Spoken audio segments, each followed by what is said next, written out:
in times of surgery, oh God. And we didn't know how we were going to make it through the surgery. But you were the one that brought us through. You are our healer. You are our deliverer. You are the one who provided for us when we didn't know how to provide for ourselves.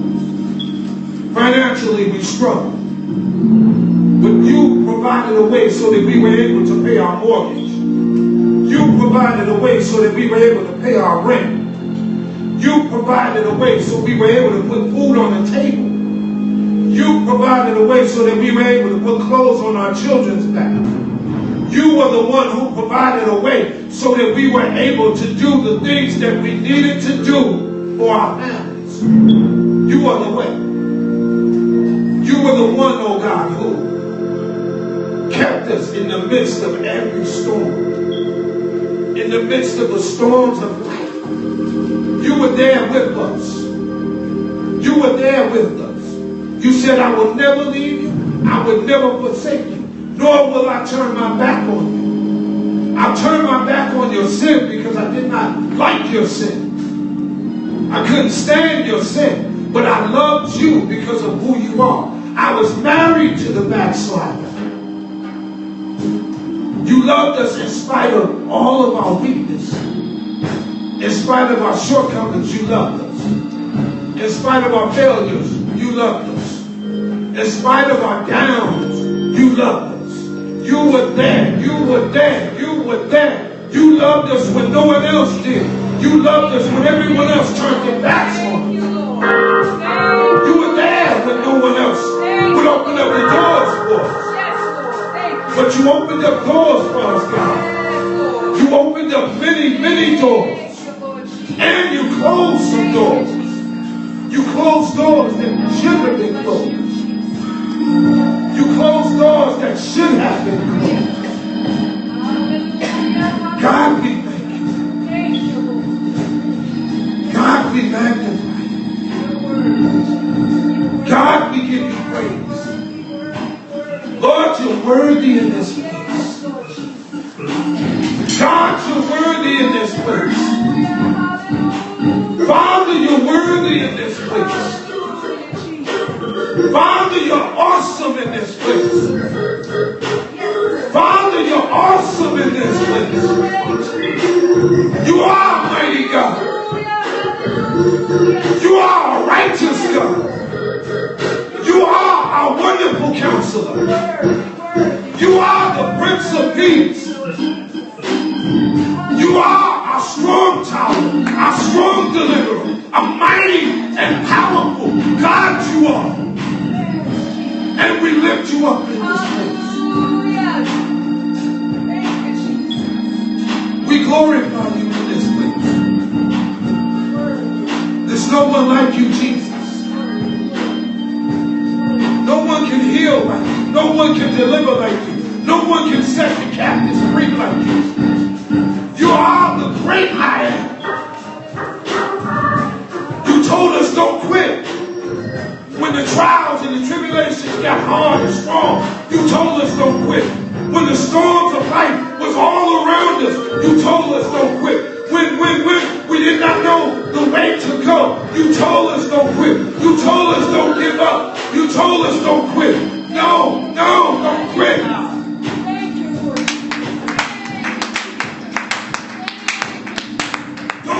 Don't quit. My daughter, my son, my child, don't quit. I got your back. I got your back. I got your back. When mother and father forsake us, you had our backs.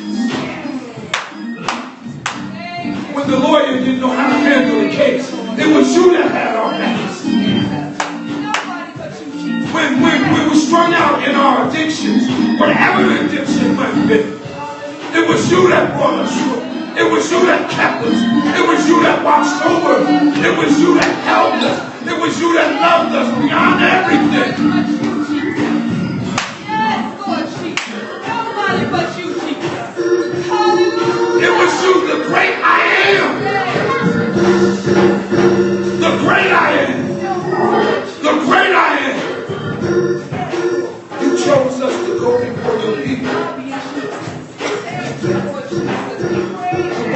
we were out there running with, the ones we were out there swinging with, the ones we were out there doing all our dirt with, and tell them about you, how good you are, how awesome you are, how mighty you are, how loving you are, how delivering you are.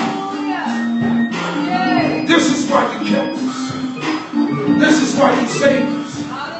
This is why you delivered us. Continue to watch over the man of God.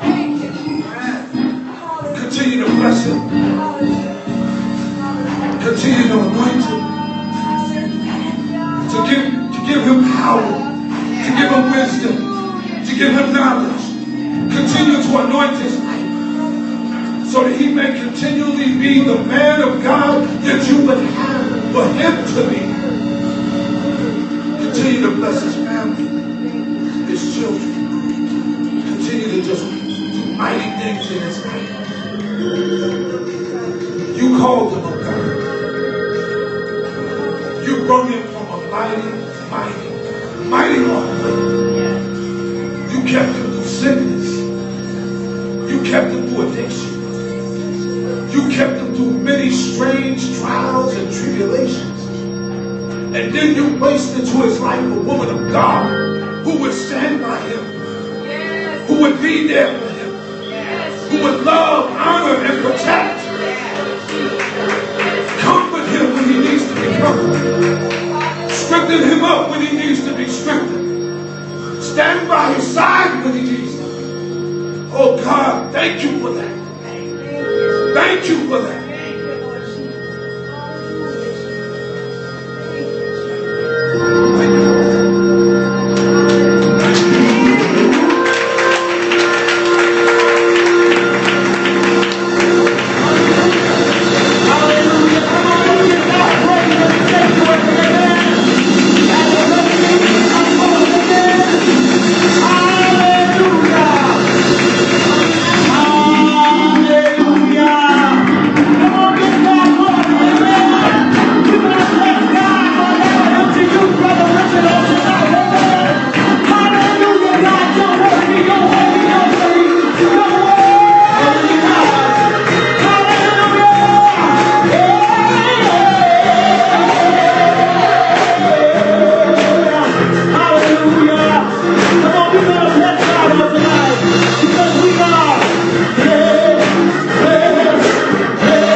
So we got something to bless God for, all right?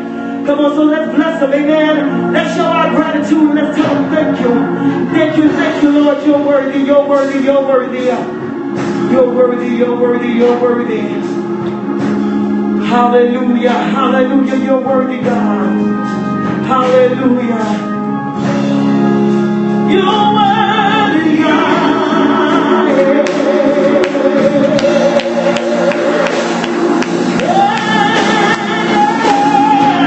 I just want to thank you, Lord.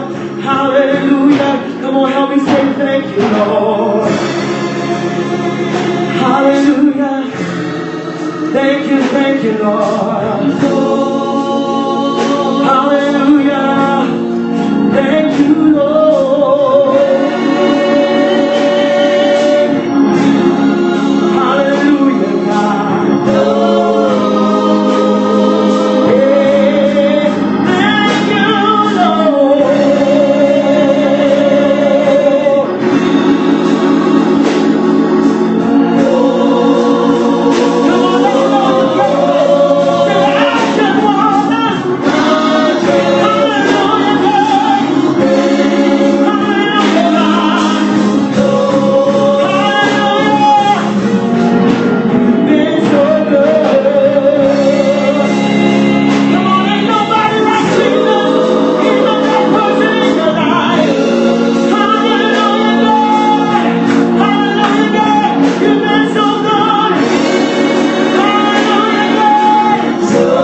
God what a privilege is in the house on a Tuesday night.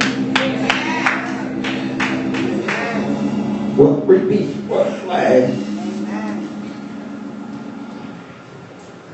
We are grateful for this time and this privilege, and I'm grateful to all those who filled in for me during the last 6 weeks. Good to be back. Amen. Amen. Good to be back. But I had graduation and they were taking too long, so I said I had to go. I told Captain Holmes to pick up my certificate. You know, they had on suits and ties and everything, so they were ready. They were all dressed up. And, you know me, I'm good now. I said, oh yeah, this ain't the time. I need to be showing up to the certificate. They taking pictures and everything. But to God be the glory.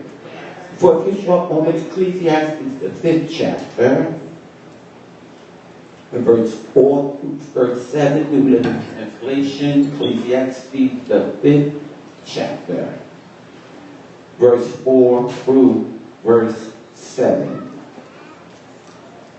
New Living Translation. To our Periscope listeners, I bless you.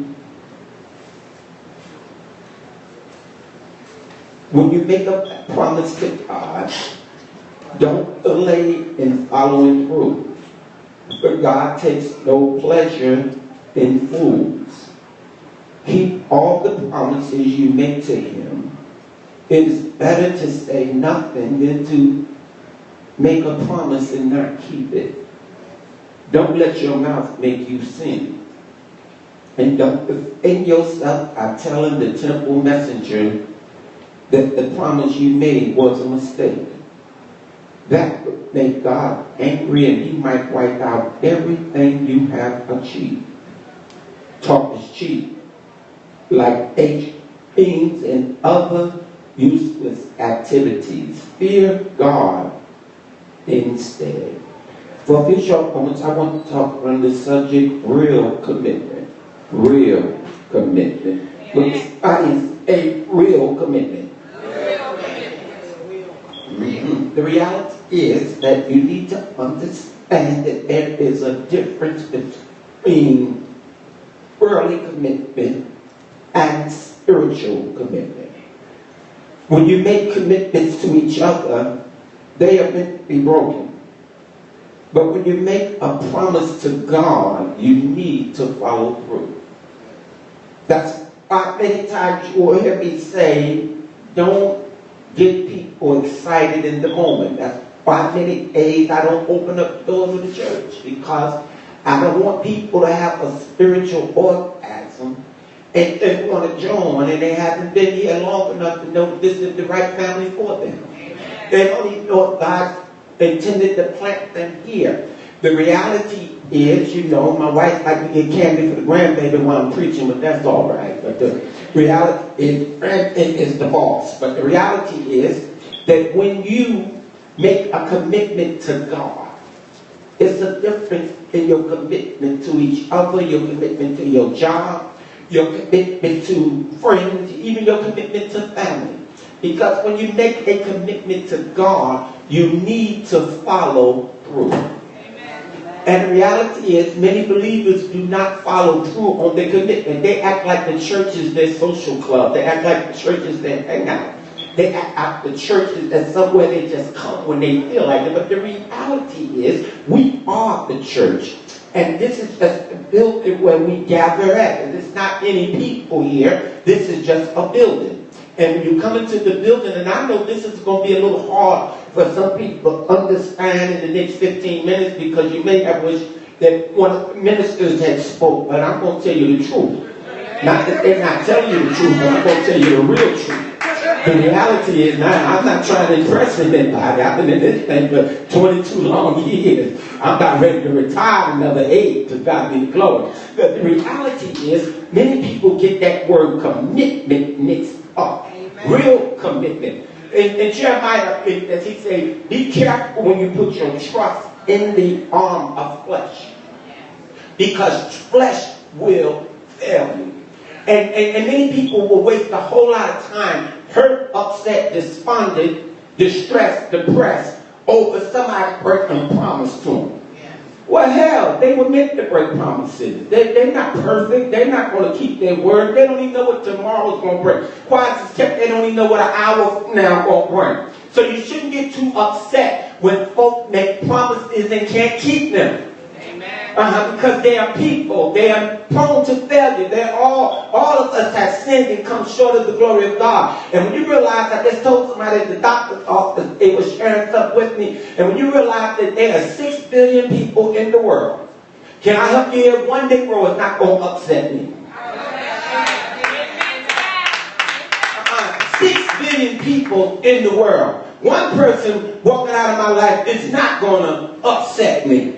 6 billion people in the world. One person disappointing me is not going to upset me. Why? Because God got 5 more, 99, whatever the number is, billion people in the world, that the next one going to be my step up. The next one going to be my breakthrough. The next one going to be my door opener. The next one going to be my promise keeper. So I'm not going to waste my time getting upset over somebody that lied to me or broke a promise. I'm going to say a whole lot of heartache. Folk are prone to that.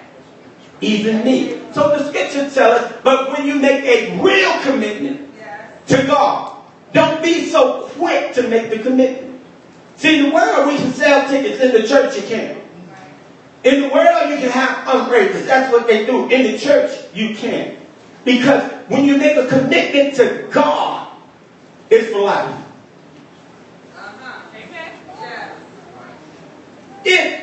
Let me say this, put it this way. If I could quit preaching, it's possible that I would. If I could come out early, then it ain't have to preach no 30 years. If I could just get a retirement on a 501k, whatever they are, all those things. But see, it's not like Budweiser. I just don't get 30 years and then go watching. It's not like Rutgers University Hospital. I just can't walk in and say work 5 years and decide I'm going to do something else. It's not like different things, the jobs y'all have. I just can't. You can quit because it's to the world. You can quit, go get your another one. You can transfer, you can apply here, you can apply there. But when you make a commitment to God, it's for life. So, if I could, I don't want to, I'm not saying I want to, but if I could, I couldn't if I wanted to. Because once I make that vow to God, watch this, I got to pay it. So, my retirement plan, my 501k and all that, 401k, I've been named it different, 501c3, my 401k and all that, mine is in heaven. So my prize will come when I get there for eternal. See, so I'd rather have an eternal prize than a temporary watch that may break. I'd rather have an eternal prize than a temporary necklace that may turn brown. I'd rather have an eternal prize than a gold watch that somebody may steal. Or my family gonna fight over it and all the kids gonna break it all up before I even get in the ground. I'd rather have an eternal prize than any prize here on earth. So the scriptures say once you make that commitment, you got to pay. Can I talk to you just 5 more minutes and I'm going to get out your way? He takes no pleasure in fools. Oh God, I've been a fool. You've been a fool. It takes a fool to learn and love. Don't love nobody. Everybody plays the fool. Sometimes there's no exception to the rule. It may be factual. It may be true, but everybody plays the fool. So but I don't want to be a fool before God when I make my commitment, because what I may say to you or may say to somebody else, I can't say to God. So I always have to recalibrate. I always have to reset. I always have to rethink. I always have to refocus, because God is not through with me, and guess what? He's not through with you either. Because if God was in the business like we are in the business, we would have been cut off. Do I have any witnesses in here? Y'all might be quiet in here. I know y'all more holy than me, but we would have been cut off. I know y'all don't do no mess up on no Monday and do a mess up on Tuesday and make up on Wednesday and mess up on Thursday and get crazy on Friday, then show out on Saturday, then worship on Sunday. I know none of y'all do that. But for me, I need God, as I always say, 24/7. I know some of y'all can do 24/7, but I need God overtime. Do I have any witnesses in here? Because my craziness, my mind is crazy at times. So I don't have time to shortchange God. I need God overtime. So I can't get by like some of y'all do. I need God on Monday. I need God on Tuesday. I need God on Wednesday. I need God on Thursday. I need God on Friday. I need God on Saturday. I need God on Sunday. I need God Sunday morning, Sunday afternoon, Sunday night. I need God 25/7. Because he takes no pleasure in food. Come on now. So it is better. I'm getting ready to help somebody. It's better to shut up than to make a vow and not keep. When you come to church, it's better not to join a ministry if you can't keep the vow. Don't get in the ministry. They want the ministry to change because you got in it. The devil is a liar. The ministry was set up before you got here. So don't act like you want. This is not something you can do when you get ready. It's not something you can do when you feel like it. It's not something you can do just because it's convenient. It's not something you can do because you want to be seen that Sunday because your relatives showed up. The devil is a liar. You got to be committed when ain't nobody here. If it's just you here and God. You say, God, I come and give you my all. So it's a season coming where God's going to do some pruning. Real talk. He's going to find out who real and who not. This messes me up. This messes me up because I've been guilty of making vows and not keeping them. Come on now. Before I was a minister, I was an usher. I didn't keep that vow. Before I was an usher, I was a trustee. I didn't keep that vow. When I sung in this choir, I sung in the choir, but I only kind of showed up when I was leading the song. I didn't keep that vow. Even when I started preaching, I stopped preaching for 6 years because I didn't keep that vow. Because I thought real commitment was just like in the world. I can break it when I felt like it, but I felt that. Then only what you do for Christ will last. Only what this is the thing that got me messed up. It's better not to say nothing at all. Somebody say, I need you to become somebody in the church, somebody to do something. I need you to do some ministry. It's better to say, no, I'm not ready yet. It's better to say, I'm not there yet. It's better to say, I don't want to yet. It's better to say, not today, maybe next week. After I get to know the Lord a little better. Because see, that's why I don't always open the doors of the church. And that's why I don't rush folk to get saved. Because you can be 50 years old and then when you get saved, you're actually a baby all over again. And everybody don't want to be a baby all over again. Everybody don't want to tell them how to eat, how to move, how to walk, how to talk. Everybody say, I'm grown and I put my own pants on by myself. I put my own skirt on by myself. I don't need you telling me something. Then don't discipline them. But see, when you are God's children, you'll take discipline because the Bible says when you can't take discipline, you're a bastard and you're not one of his. That's what it says. That's what it says. So I don't rush folk. Amen. Hang out a little while. See if you fit in. See if you can handle Periscope. Don't be showing up here with your religious self. Amen. Don't come in here and say, I can't believe the pastor look like that. I can't believe you look like that. Can't believe the pastor got a testimony. Can't believe the musician won 400 and get a pastor none.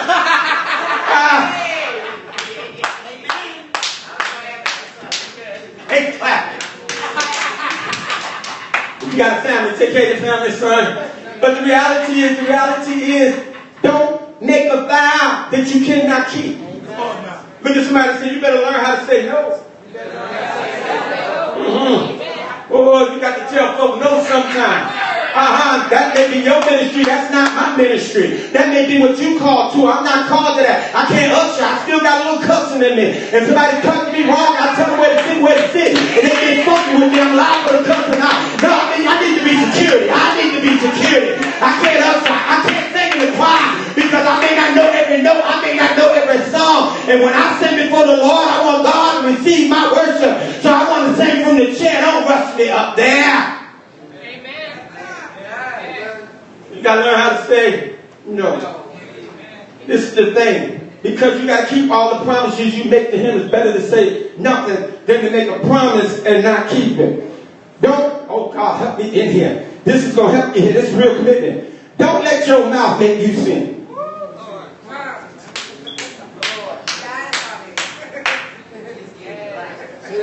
Amen, lights. They ain't talking about, I'm talking about church commitment. I ain't talking about what you do out there. I'm talking about church commitment. Don't let your mouth make you sin in church.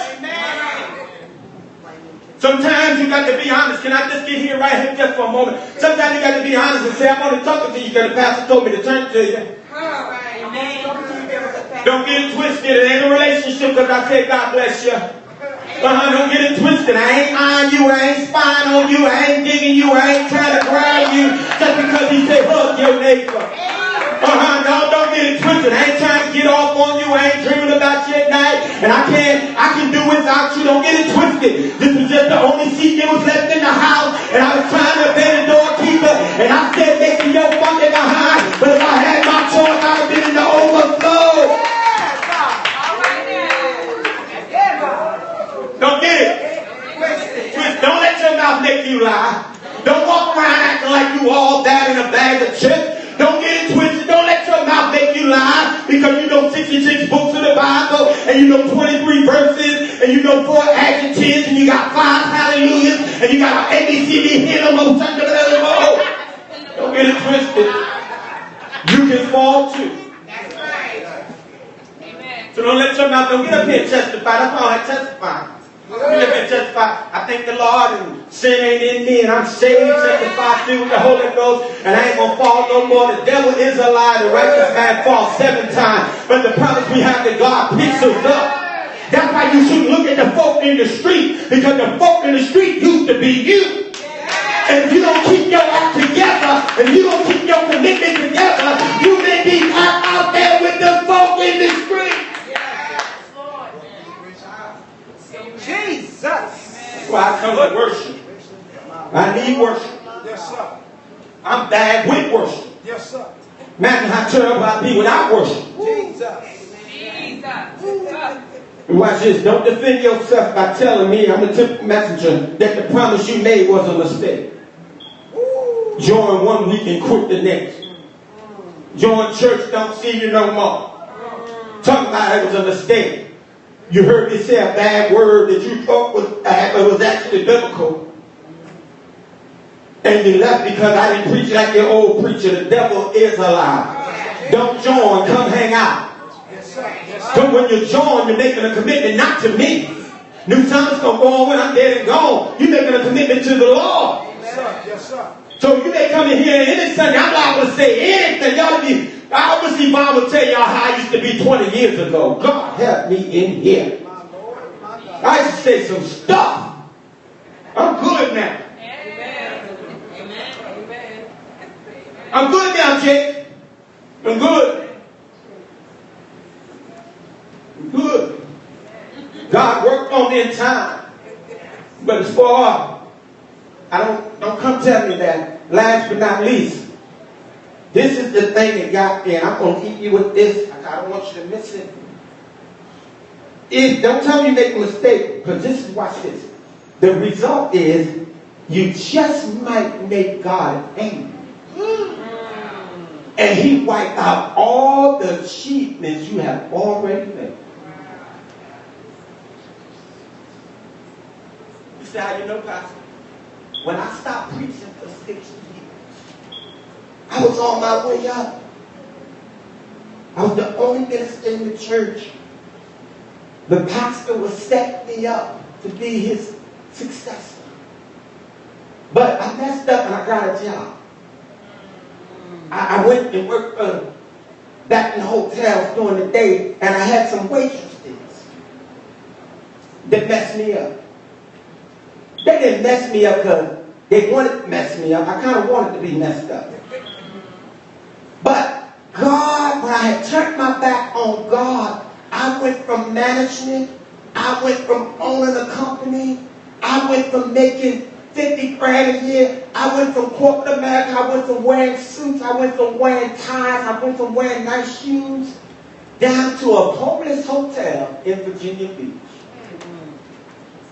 God wiped out everything. He gave me the answer to the call and turned my back on me.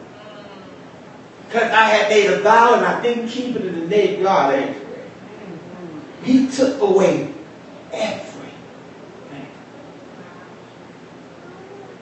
So that's why I'm not a cathedral. He made me go back to Hillside where I bought Islam to and start over. He made me with one pair of suits. I had one suit, black shiny suit. Kept that going. Some black leather shoes. That was my outfit. Wedding funerals. Outside engagements, I had one suit. But see, when you make a commitment, and I don't want to be braggadocious or nothing, but when you make a commitment, God will make sure you have more than enough.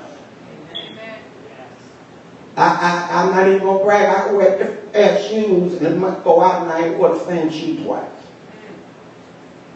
From one shoe. Or I can go to every closet and get my wife some shoes so I can buy me some. Because the reality is real commitment equals real blessings. But you got to have real faith. Because it's the real devil that's going to try your word. Amen. So I don't afraid the devil now. I don't front and I don't try to be what I'm not. I am who I am. What you see is what you get.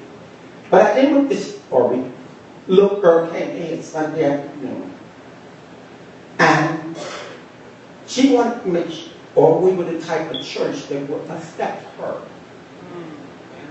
Except her, I said, baby, you should have came early.